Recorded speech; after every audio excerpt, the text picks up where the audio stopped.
ګرانو کتونکو السلام علیکم. زه یم میراوس تنګیوال او ستاسو په خدمت کې حاضر یم.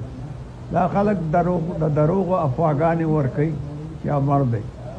زه دا اجازه چې دا خبرې کوم نو زه بلې خبرې کوي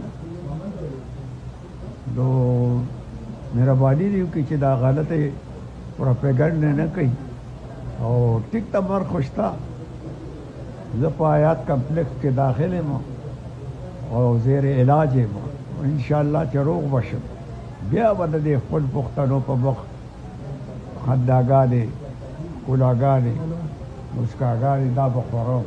ډېره مننه او خاص کر سنګین شاه باچا د هغه خو ډېره مننه کوم چې هغه بار ټلیفون کوي چې دا چا دا خبر ورکړی.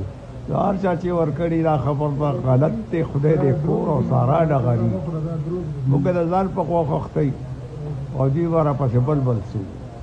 ډېره مننه مهرباني د الله پامه.